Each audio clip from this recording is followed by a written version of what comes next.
Howdy, my name is Matthew Roberts and I'm a degree candidate in the HRD program here at Texas A&M University. Basically what I would like to do with you tonight is talk a little bit about my journey through the program and walk you through my portfolio as you see it on your screen. Basically what I've tried to do is divvy up my portfolio kind of like a musical show. Like like an act. Like there's three different acts. There's a first act, a second act, and a third act. But there's also an opening act which introduces myself and talks a little bit more about who I am and where I come from. So let's get started.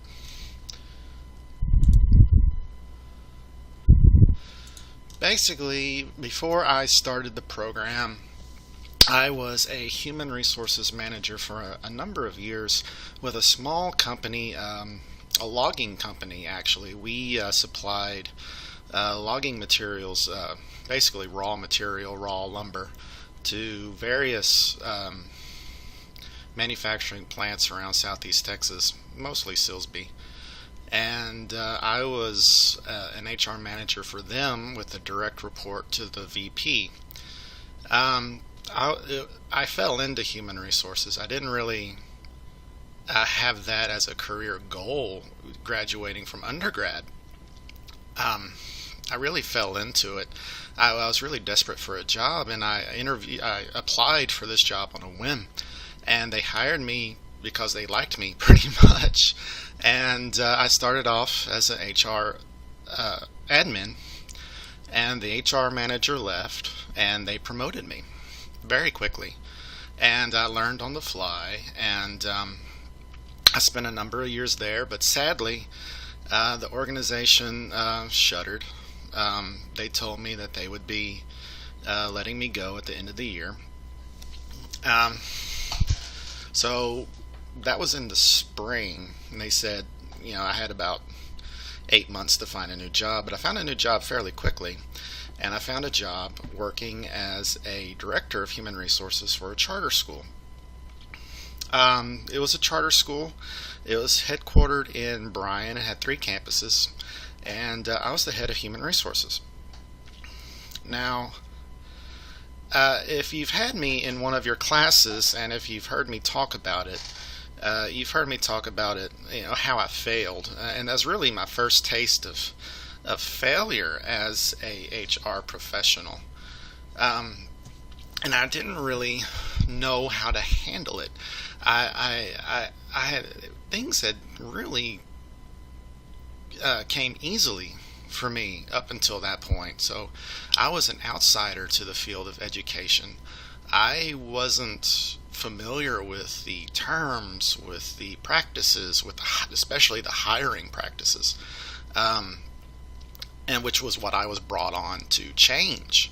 I was brought on to change their hiring practices and bring in fresh blood and bring in stopgap measures uh, so that the organization could be somewhat successful and free up uh, principals from spending time in classrooms so they could do other things. But all my ideas were shot down. Um, and looking back on it, I wasn't a very effective agent of change. Something that I've learned here in the program, something I'll go over a little bit more in depth as we continue on with this portfolio. But since then, I took the opportunity. I learned about the HRD program and the HRM program here at Texas A&M. And I thought, wow, they both sound really interesting, but HRD really sounded a lot more interesting to me. And I applied to both, and I ended up going with HRD. It just seemed like more of what I wanted to do, especially since I had just come from education. I wanted to learn more about education and learn about it from a higher education point of view, because I was coming from K through 8, elementary school, junior high, high school. Um, it wasn't adult learning. I wanted to learn more about adult learning and adult education. and I kind of wanted to get away from the K through 12, K through 8, kindergarten through 8th grade, kindergarten through 12th grade. Kind of get away from that mindset as I move forward in my career. But after that, during my time here in the program, I have worked as an HR coordinator and as a training coordinator while I have been in the program. It's been pretty wild so far, and it's been an amazing experience, and I'd like to thank everyone for opening my eyes and really allowing me to view my successes and my failures and what I've learned and what I've experienced through new lenses, which is something that I've really kept with me as I've gone through the program. But let's continue. This is Act 1. And Act 1, of course, is always sort of the introduction, starting getting the crowd warmed up. And what I have done, and I've taken them off. But if you're interested, my contact information is on the portfolio. So please email me. Please send me a text message. Please give me a call. I have selected songs that coincide with each of the classes that I have taken. So I've taken them off because I don't feel that it should be mandatory for you to endure my musical taste.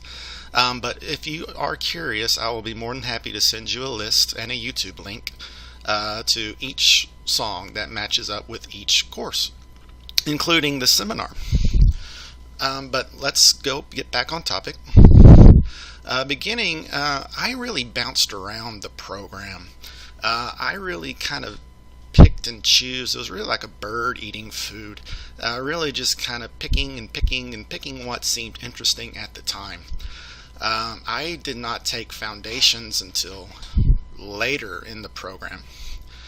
Training and development was actually my first course that I took.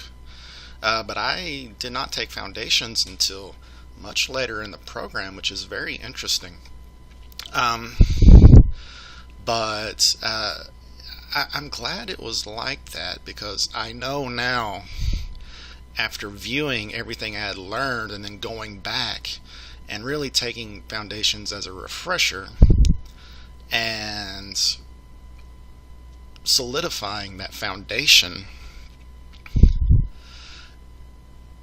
I was really able to view what I had learned in a more steady light. Things became more clear.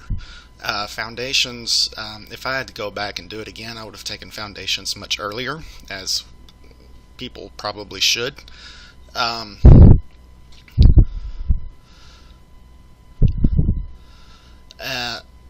It's hard for me, though, to really talk about foundations because I took it so late, but it was still a very valuable course for me, because it allowed me to go back and re-examine some of the other courses that I had taken up until that point. But like I had said, training and development, that was my first course that I took in the program with Dr. Durrani. And this was really what started me on my trek through the program, which ended up with me becoming a training coordinator during my final year in the program, which is 2017. I wrote in my letter of intent that my goal was to become a training and development professional. I believe I used that exact phrase, a training professional, a training coordinator of some sort. I used that phrase to talk about what I wanted to get out of the program. I talked about that at length in my letter of intent, and so I was very excited when I saw training and development, and I jumped on it the first moment I could. And it was a great first experience for me because it really showed me just how different graduate school is from undergraduates. My mother has her master's degree, so she tried to ease me into what graduate school was all about and what was expected from a student at the graduate level, but I still was really nervous and really kind of shaky, and I didn't really know what to do about it. But Dr. Durrani was great. He really opened my eyes to a lot about what training and development actually means. It's not just delivering material, standing in front of people and delivering material. It's not just handing out coursework. It's not just developing a module that's published online and having people do it. What we discussed in our group in training and development was generational differences, and that's something that has stuck with me throughout my time here in the program, is the generational divide and how learning is different from millennial to Gen X to baby boomer and even to traditionalists who are still working, how they still learn and how they engage in lifelong learning. Because we never truly stop learning. And training and development, that was my first experience to the phrase lifelong learning. And I'd like to thank Dr. Durrani for humoring me with my project, which was learning how to play guitar. It was it was a rough project, but I think he enjoyed it.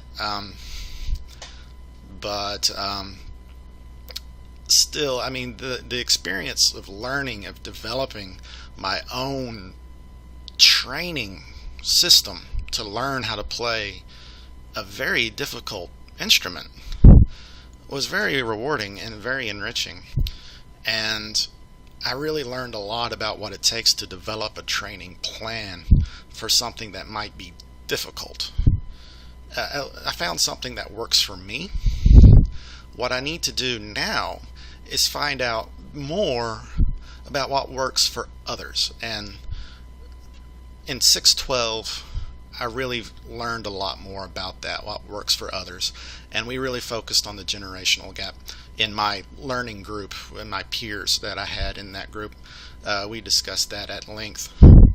And I really think that was very appropriate, and it is something that has stuck with me throughout the program. But let's move on. Career development, 613.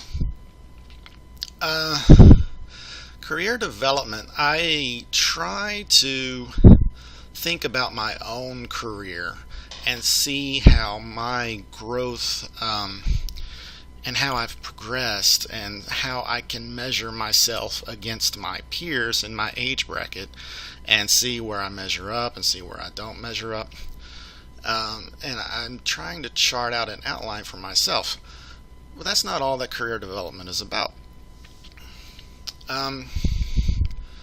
We, in our course, my peers and I, we discussed talent development, specifically in East Asia, but talent development is a broader subject, and that we focused on East Asian females, and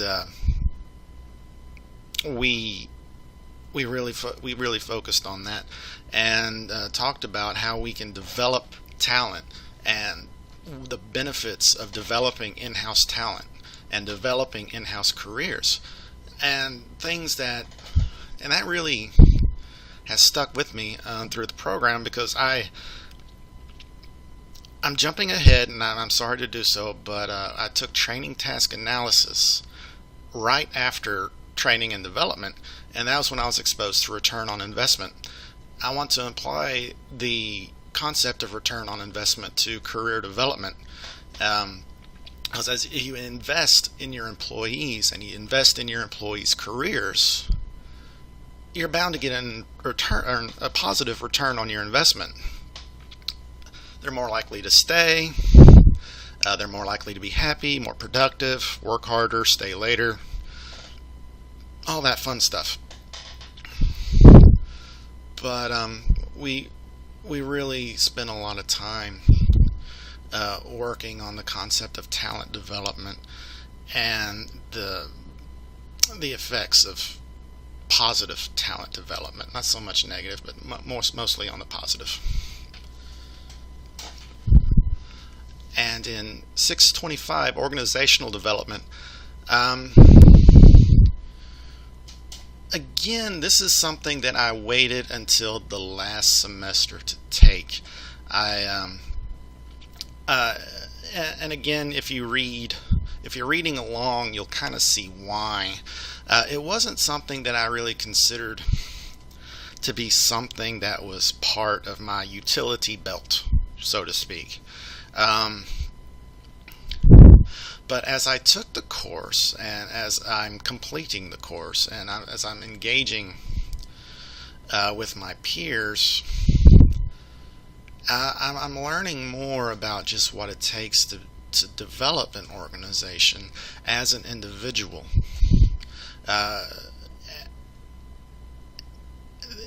An organization, of course, is made up of individual parts. It's made up of individual people. It's made up of groups of people, individual people, groups of people, departments, sections, work teams, you name a grouping that probably exists within an organization. And one thing that really kind of runs through it is something that again really sticks with me, and that's being an agent of change and a change champion, as I listed here. Being a change champion is being an advocate for change, but not just any change. I don't want to just say all change is good change, because that is not the case. Change can lead to failure of the organization, but an advocate for what you really feel in your heart is a positive change. I interviewed a corporate compliance attorney for the org development class. We have not yet gotten feedback yet, but she had discussed her visions for the organization and her desires for the organization and what she has done to develop the organization in her vision. And everyone has a vision for the organization, and they should all work towards that vision. But we should also try to come together and have a mutual understanding and a mutual vision and a way to move forward. But still, I want to say that being a change champion, being an agent of change, being a better agent of change is something that I'm taking with me, and I'm really applying it to my time spent at the charter school, what I've learned here in organizational development. Because I think, again, as an HR director, I failed again as an organizational development professional. I did not adequately develop the organization in a positive manner. I mean, it's not that I didn't try to, it's just that I didn't do it the right way. And I think had I had been educated, had I had this course, had I completed this program, I would have done just a little bit better. But let's move on.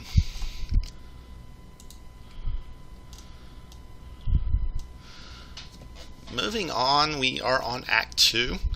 Act 2 is more of the meat of the show. We're really getting into things. We're really getting into the heavy-duty stuff. It's not quite the most popular stuff yet. It's not the most popular, as you can see in your lower right-hand corner. Dr. Tolson may get a little mad at me for saying that, but I apologize. But in the middle of the show is sometimes where you're the weakest. And for me, I felt as if I was kind of weak in some of these courses, namely statistics. I started off very well in statistics, but my grades steadily dropped as it became more complex. And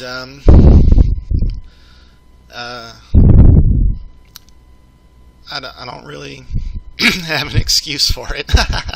But let's begin with 618 evaluation models. Evaluation models was a very interesting course. I learned a lot about how we can, about the importance, not about how we can evaluate. Of course, we learned about how we can evaluate, but I learned about the importance of evaluation and about conscious evaluation, about the process of evaluation, and how we can better evaluate ourselves and our organization and our development within the organization. And of course, we use the ADDIE model, as we are wont to do in this program. The ADDIE model is the river that runs through it. But I think that we sometimes kind of, or at least I did before starting the program, I never really thought about evaluation seriously. And it wasn't until I took 618 where I really considered that, well, I'm wrong, and evaluation is extremely important.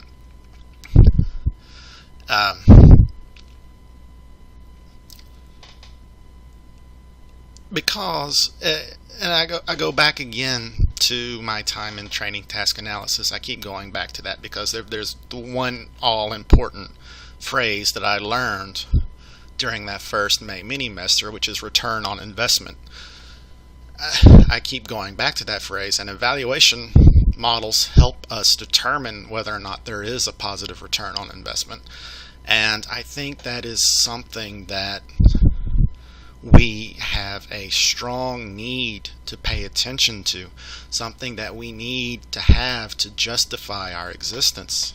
A return on investment justifies our paychecks, at least in my opinion. I mean, if we're just spending money and not producing anything, not implementing positive change or positive growth or increased productivity or increased employee morale or something measurable, quantifiable or quantitatively or qualitatively, why are we conducting these interventions? And evaluation models really help us determine that. And then moving on in 624, we go to change theory. And again, in change theory, I go back to my time. I don't mean to harp on it, I really don't. But I go back to my time, and I am reminded of my failings as a human resources professional. And in change theory, I discussed that also. And I learned about what makes an organization successful or a failure, and what changes that they make that lead them to do it. And again, we see the term change champion. Change champion is something that I've borrowed from a peer of mine who has championed the phrase change champion, and I really like it, and I really think that it's something that we need to keep in our hearts as being a change champion, a change agent for good, not necessarily for evil, hopefully not for evil. But I'm in the process of taking change theory right now, and I'm not finished with the course yet. I'm coming up on the end, so there's still some learning to be done. I still have my final project to work on. But I'm learning about how I can look at change and determine what works and what doesn't. And we move on to 627, research and development. And the one thing I really wanted to talk about on research and development was the qualitative, quantitative research methodology. Which is better? I mean, I hate to admit, I'm more of a quantitative type of person. But what really stuck with me in this course was we were given a research question regarding mentoring. Now, we seldom really think about mentoring, and I had never actually been a part of a mentoring program before. I had never really considered mentoring at all until I had taken 627 and worked on this paper.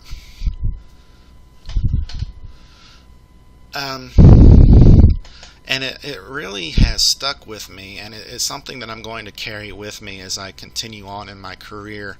I'm really going to champion the creation and administration of mentoring programs wherever I go, if there's time and resources for it. Because there's just so much information, so much knowledge is going to be lost. So many baby boomers are on the verge of retirement. I mean, my parents are baby boomers and they are almost retired. And as far as I know, I mean, my father is an engineer. He's never had a protege. He's never been a mentor, and he's been an engineer for 30 plus years. And my mom has never been a mentor. She's never had a protege, and she's been working for 40 years now, ever since she was 20, working throughout undergrad and graduate school. There's a wealth of information from the older crowd at work, and what I really took away from 627 might not have been what is appropriate. It might not be, should be taking something else away, but really working on this project really opened my eyes to what mentoring can be and what it should be, and also how we can measure if it works or not, which is also important because we want a return on investment. That's very important. It justifies our paychecks. But let's move on to 690 and statistics. And I kid Dr. Tolson. I bumped into him a number of times and during the course, and I had to have some one-on-one help time from him. But I was actually very, very nervous to take statistics. I did very well in statistics in undergrad, but graduate statistics is a whole other monster. But I was actually really unsure of how I would be able to utilize what Dr.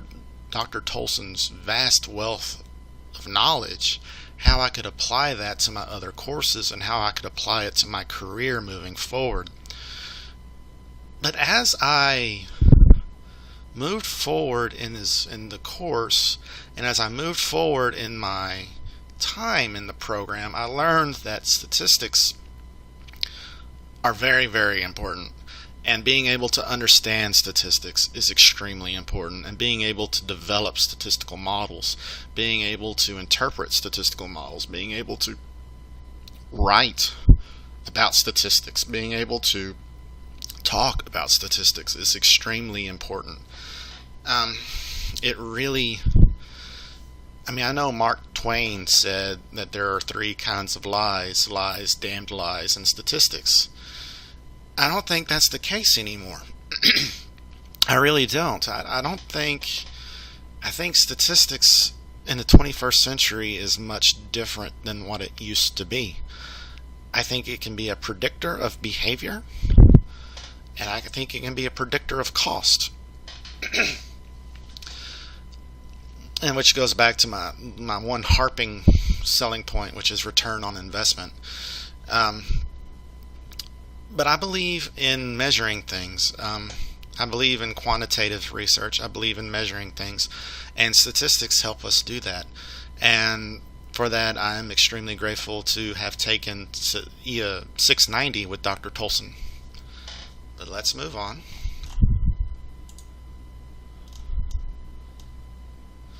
(614) is strategic planning. This is Act 3. This is really where the popular hits come in a term of a music show. This is where all of the old oldies but goldies are played. These 4 courses really make up what I felt were extremely important. I really spent a lot of time on these 4 courses.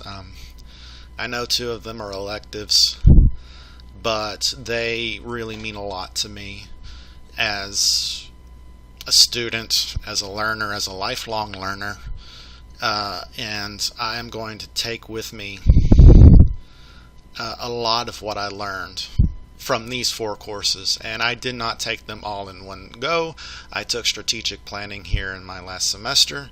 I took training task analysis right at the very beginning, and so it's all over the place. But with 614 strategic planning, the one thing that I really took away, it was a discussion board post, and we were talking about it, and it was me and my peer. And I learned that I possibly focused too much on negative consequences instead of positive outcomes. In strategic planning, we talked about the concept of risk management. And prior to taking the course, I thought risk management meant eliminating risk entirely eliminating risk. Just making it 0% risk. That's not always possible. There's always going to be a little bit of risk. And the trick is, I think now, after taking 614, is how to manage risk.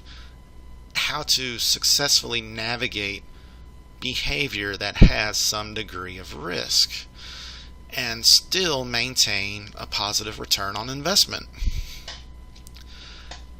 That's something that I'm really going to take with me, because again, early in my career, I did a lot of things that had no risk. I did nothing that had an ounce of risk. I played by nothing that 0 risk. I did nothing that had any amount of risk whatsoever. And when I worked for the charter school, same thing. I engaged in no risky behavior. When all around me, other employees were engaging in all sorts of risky behavior, and it just blew my mind that people could actually do that and get away with it. But what they were doing was managing risk, and they weren't just acting risky just to be risky, and they weren't even acting all that risky. There was just a small amount of risk. And I think what I've learned and what I'm taking away is how I can successfully manage risk in my life, in my career, and in my personal life as well. Because even in my personal life, I don't like risky behavior. And I think that I've lost out on a lot of things by not engaging in a little risky behavior here and there. But let's move on to 630, Adult Learning. Adult Learning was an outstanding course. This was one where everything just really seemed to come together for me. I learned how to target adult learners and keep them engaged and keep them willing. I learned that Uh, I also learned how to better work within a group. This was probably one of my better groups that I had, a group of workers that I was assigned to be with.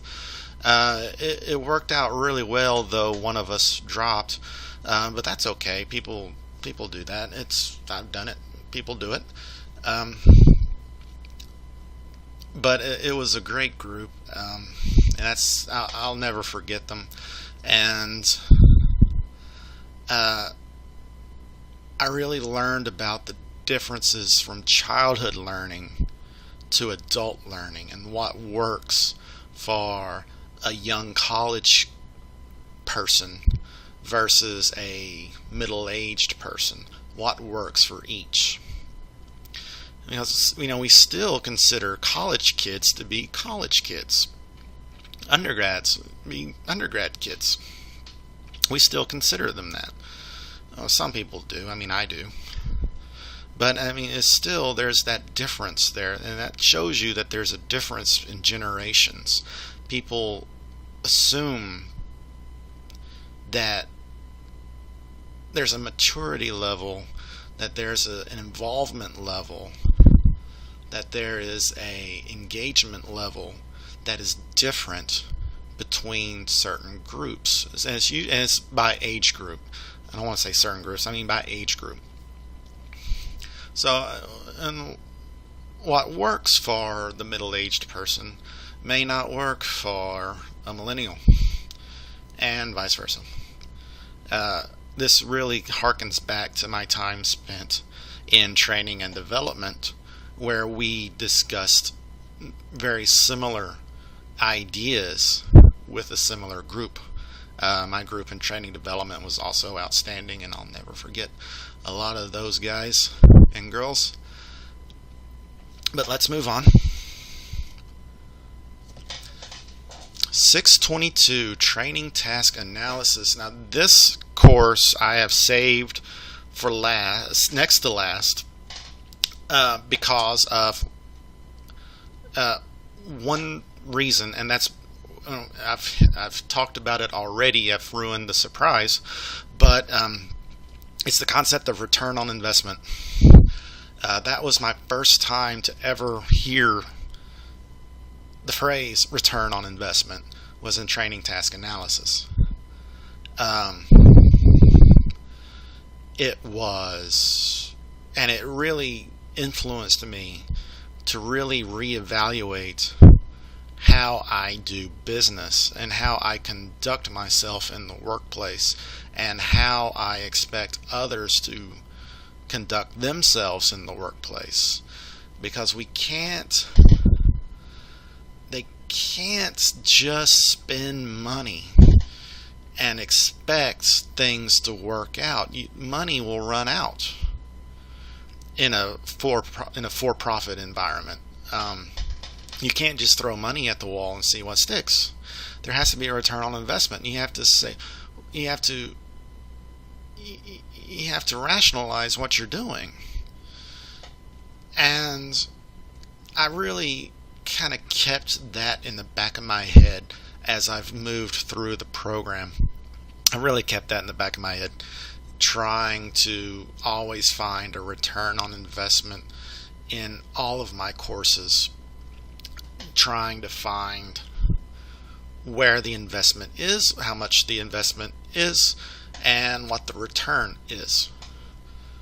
And I don't think that's unimportant. I think that's something that people should pay attention to, especially when they're evaluating, especially when they're developing and implementing training materials and training modules, and they're evaluating the intervention. We're trying to find out just how much impact there's been, and we can see just how far our dollars are going, which is very important. So that stuck with me, and it stuck with me at a very early time in the program. This was my second course I took. I took it during the May mini-mester.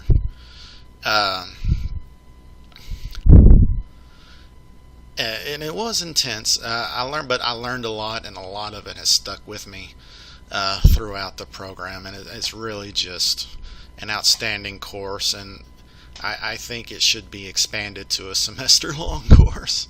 But that's just my opinion, as wrong as it may be. So let's move on to the final 607 International HRD. I took this course on a whim. I took it because my family travels the world. My dad's been to Africa and South America. My mom's been Europe, Asia, India, Australia, all over the place. And I'm the only one who's not well traveled. But I wanted to learn how to operate in an international context should I be hired by a multinational corporation after graduation. I wanted to have that knowledge available to me should I gain a position like that where I needed to have some sort of background in that field so I could navigate the landscape. And I really got more than I bargained for, really, in this course. I learned a lot about culture and how culture plays a part in HRD and how it influences how we do business and how we don't do business and how we interact with each other and how we don't interact with each other. It was overwhelming.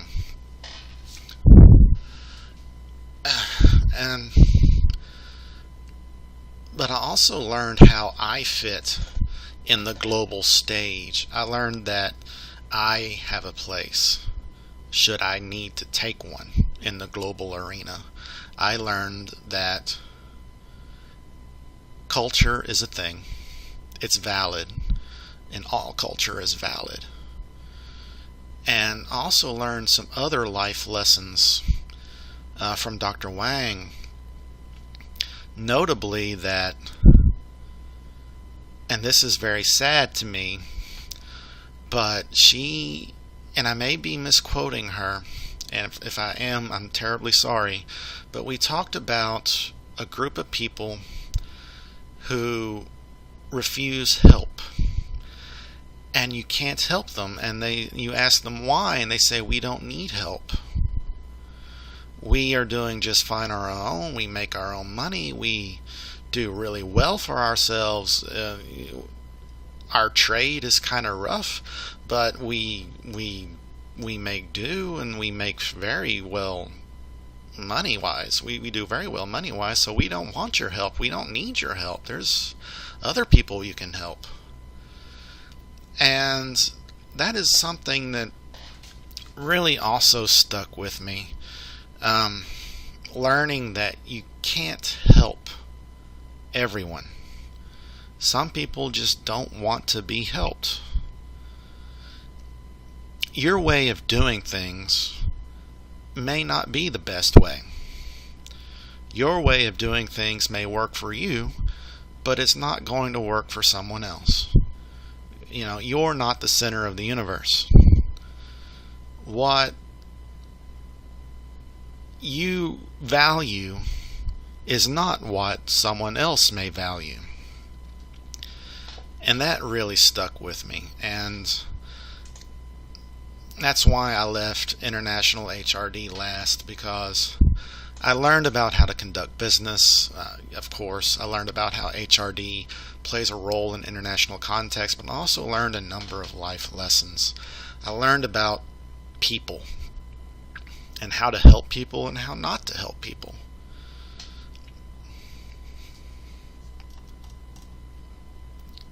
And finally, I would like to thank all of you for taking the time to visit my portfolio. This is my final message for any of you brave enough to make it this far. I would also like to thank again Drs. Wang and Dr. Durrani, basically for being there for me and putting up with me and my silly questions that I always have. Also, this is the one song that I did not take off. So I encourage you to give it a listen. And again, if you have the desire to find out what the other songs were that go to all of the other courses, please send me an email. And my email is right here under the Contact Me page. Right here. MatthewFRoberts@yahoo.com. That goes directly to my cell. And I will get back with you as soon as possible. But I'd like to thank all of you for listening to me. It's been a great ride. I appreciate meeting all of the people that I've met. It's been an experience and a joy working with all of you. And some of you I'll never forget. And some of you who I will forget, I just didn't work with you. So sorry about that. We just didn't get to meet each other. Goodbye.